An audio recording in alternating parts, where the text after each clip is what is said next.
Ada kisah unik di Saudi beberapa waktu yang lalu, seorang kaya raya, luar biasa peninggalan hartanya. Ya. Seingat saya bisa bernilai sampai puluhan miliar uang itu atau ratusan miliar uang yang ditinggalkan sama dia. Tapi dia karena selalu sibuk dengan bisnis sampai tidak sempat menikah dan dia jauh dari kerabatnya. Ya, dia selalu memblokir dirinya tidak bertemu dengan kerabatnya. Intinya pada saat dia meninggal dunia, pemerintah Saudi, tepatnya pengadilan itu menahan hartanya semua dan mencari tahu mana ahli warisnya.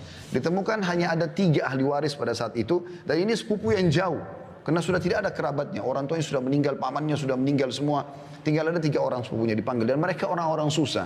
Pada saat datang ke pengadilan, ketiganya berkata kepada hakim pada saat itu, ada apa kami diundang? Ada pelanggaran kami lakukan? Kata hakim tidak. Apakah kalian mengenal si fulan?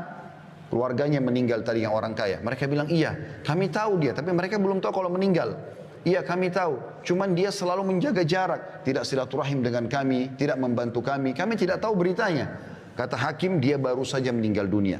Dan dia meninggalkan harta yang sangat banyak. Saya tidak temukan atau kami tidak temukan ahli waris kecuali kalian bertiga. Maka pada saat itu pun ditandatangani, mereka mendapatkan warisan yang tadinya miskin langsung dapat puluhan miliar satu orang, tiba-tiba menjadi kaya raya gitu. Maka setelah itu mereka sudah mau keluar dari pengadilan, kata hakimnya, saya ingin memberikan ide sebentar. Ini pelajaran yang kita ambil. Saya ingin berikan ide kepada kalian. Kan kalian juga mendapatkan harta dari si mayit tanpa upaya apa-apa. Tiba-tiba kalian mendapatkan uang jutaan real, sekian puluh miliar, tanpa ada upaya apa-apa. Bagaimana kalau setiap orang di antara kalian mengeluarkan uang, kalau nilai rupiahnya masing-masing 1 miliar saja keluarkan. Jadi kalau dia dapat 30-40 miliar, 1 miliar tidak ada, kecil sekali. Keluarkan 1 miliar setiap orang, jadi 3 orang 3 miliar, kita bangunkan masjid buat si mayit. Supaya dia dapat amal soleh juga sebagai balas juga kebaikan kalian kepada dia.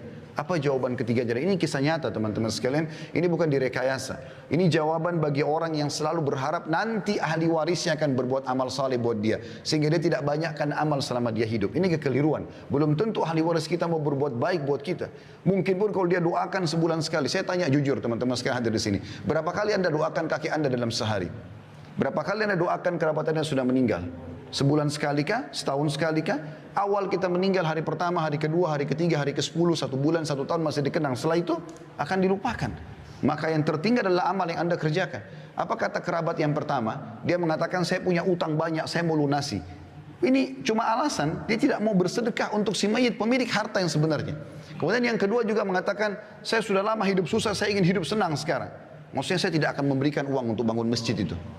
Dan kisah yang ketiga, ini yang jadi pelajaran kita, orang ketiga mengatakan, hai hakim, orang